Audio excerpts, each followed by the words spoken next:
આજ મોજ મારે મોજ મારે રે એ લહેરું ચડે લખલૂટ દરિયામાં લહેરું ચડે એ લખલૂટ દરિયામાં જ લૂટ તારે રે હવે મોજ મારે ભાજ મોજ મારે આ કડી મને બહુ ગમે છે તમને ગમશે હા થોડી વાર બધા આ હલન ચલન ઓછી કરો અમુક ઘરે કહીને આવ્યો એ હવા 2:30 થઈ ગયા છે એ નીકળી જાયજો બાપા એ પાછા મિસ કોલ પડે પેલા નીકળી જાય ઉતાવળ એટલી હોય એ એકચ્યુઅલીમાં કહીને આવ્યો તમે આટલા વાગે તો આવી જવાના અને એ પાછા ત્યાં ટાઈમે ટચ થઈ જાય કારણ કે ગરજ ભૂંડી છે ને નામદેવ બાપુ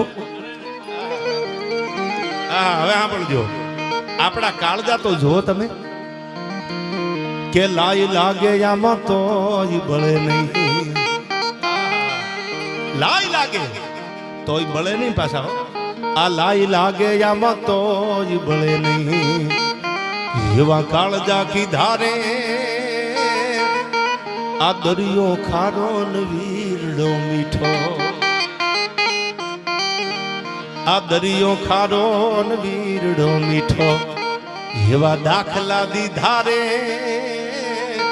તોય આપણે દાપણ વાપરી તોય આપણે એમ કે આવું ન બને એકચ્યુઅલી આમ ન હોય એકચ્યુઅલી આમ ન હોય દરિયો ખારો પાછો વીરડો મીઠો એવા તો એને દાખલા દીધા આથી બીજા પ્રમાણ આપણે ક્યાં ભગવાન આગળ નામદેવ બાપુ માંગવાના છે આ પ્રમાણ આપ્યા નગા લાખા બે નર ભલા અને પશ્ચિમ ધરાના પીર ઉત્તર દક્ષિણ પૂર્વ અને પશ્ચિમ આ બે જેવા ઓલિયા થયા નગા લાખા બે નર ભલા પશ્ચિમ ધરાના પીર ખારા જળ મીઠા કીધા અને હુકી નદીએ ચલાવ્યા નીર જ્યાં વરસાદની આશા ન હોય નદી નીકળવાની આશા ન હોય અને હાથમાં માળાનો બેરખો લઈને બેસી જાય અને પછી જે ભર ઉનાળામાં નદીઓ હાલે તો માનું દ્વારકા વાળો ભેળો હાલ્યો છે આવા સંતોની આ ભૂમિ છે એવી વાતો કરવા આપણે બળ્યા છીએ અને ત્યારે મને યાદ આવ્યું દરિયો ખારો પાછો વીરડો મીઠો એવા તો દાખલા દીધા હવે સાંભળજો આ કડી હા ગામડા ગામની દીકરી હતી મોરારદાન પરણીને હારે ગઈ હગો ભાઈ નહીં અને પછી ગામમાંથી કોઈ રાખડી બાંધી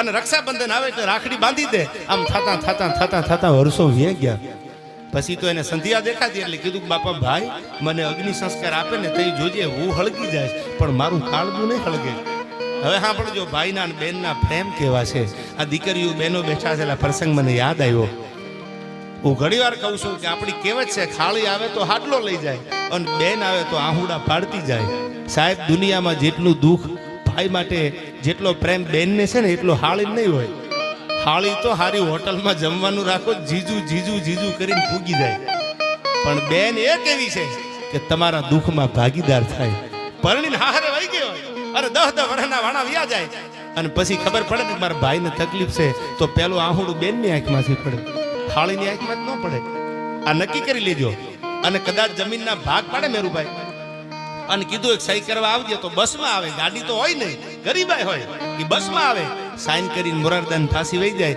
કોઈ દી ભાઈને એવું નથી કીધું કે આમાંથી 2 કરોડ આપ તો સાઈન કરું ન કરું આવું સમર્પણ દુનિયામાં દીકરી બેન સિવાય કોઈ નહીં કરે એટલે આમાં કીધું છે ઓલા જીભના માનેલા ભાઈને કીધું હો કે જોજે મને હળગાવે તેથી હું હળગી જાય પણ મારું કાળજું નહીં હળગે એમ કે આ શું કામ કે મને નભાઈ નભાઈ બોલી બોલીને દુનિયાએ મેણા બહુ માર્યા છે અને તેથી આ કડીમાં કીધું દાન અલગારી કે છે કે લાય લાગે આમાં તો બળે નહીં એવા કાળજા કી ધારે આ દરિયો ખારો ને વીરડો મીઠો એવા દાખલા દીધારે આ જીવન નથી જંજાળ જીવન છે આ જીવન નથી એ જંજાળ જીવન છે જીવવા જીવું રે એ હવે મોજ મારે ભાજ મોજ મારે એ વાગડવાળા મોજ માં રહેજો બાકી આ રૂપિયા તો ભગવાનની દયા આવી જાય એ મૂંઝાવાનું નહીં ન હોય તો એ તો એક દી અમારી આગળ ક્યાં હતા ને હજી ક્યાં કઈ ભંગ ખડકી દીધા આ તો હાલે બધા ભગવાનની દયાથી પણ મૂંઝાતા નહીં રૂપિયા હોય કે ન હોય એ તો કુદરતની કૃપા હોય ને તો સમય સમય બલવાન હે નહીં પુરુષ બલવાન કાબે અર્જુન ને લૂટ્યા વહી ધનુષ વહી બાણ. આ તો સમયના વાજા છે. એક દી ઓડિયન્સ માં બેઠા હોય, એક દી આયા બેઠા હોય, સમય બળવાન છે. અને તમારી સામે કઈ વાત મૂકું, આટલી બધી સંખ્યામાં તમે આટલા પ્રેમથી બેઠા છો ત્યારે મને એક પ્રસંગ યાદ આવે. જેમ રાજભાઈ વાત કરીને અમીરસિંહજી ગોહિલની, રણ ચડ્યા મેં તમે કોઈ રોકે નહીં, મર્દ ને આસમે કોઈ મોકો નહીં, હોય જોકો ભલે આભના જેવડો, કેસરી સિંહના મન કેવડો. ત્યારે નાનો એવો પ્રસંગ મને યાદ આવે.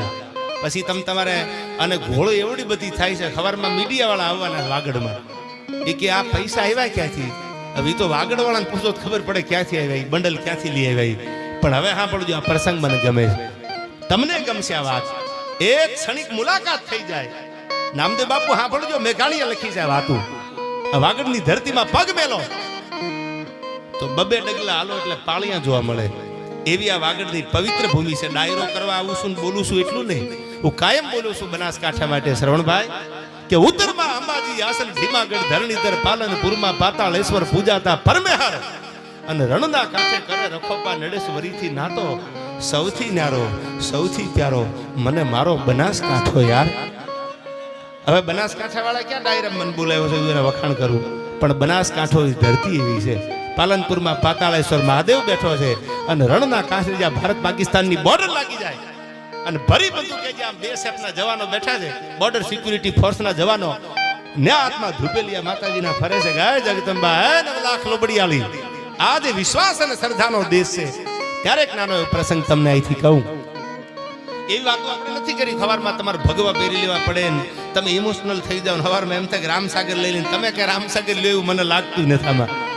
હા, તમે તો કોઈ ખામાન લેવરા હોય એવું લાગે, કારણ કે વાગડનું પાણી વટવાળું છે યાર.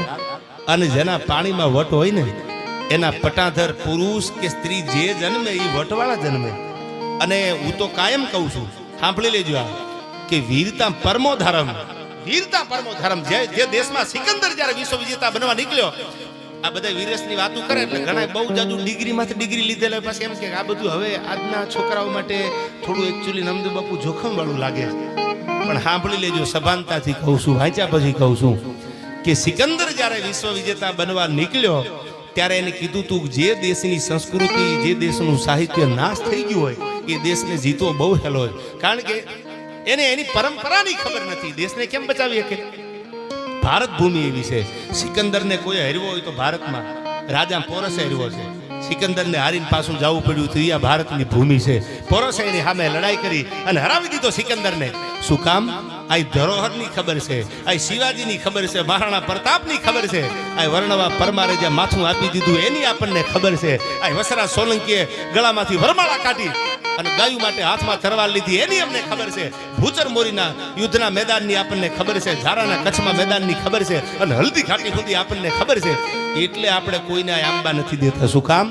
વીરતા પરમો ધર્મ. સ્વામી સચ્ચિદાનંદ કહેતા વીરતા પરમો ધર્મ.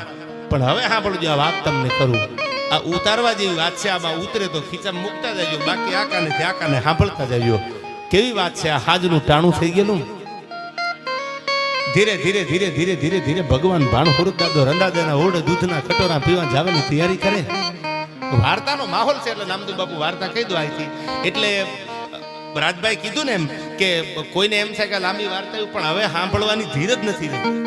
એટલે અમે લાંબી કલાકની, 1.5 કલાકની, 1.5 કલાકની વાર્તા નથી કરતા. બાકી તો સોરઠી બારોટિયા અને સૌરાષ્ટ્રની રસધાર ને કચ્છની રસધાર ને ઘણા તમારા આશીર્વાદથી પુસ્તકો વાંચ્યા છે. પણ ધીરજ ક્યાં? ધીરજ ખૂટી રહી છે. એટલે આ થોડી થોડી વાતો તમારી સામે કરવી પડે છે.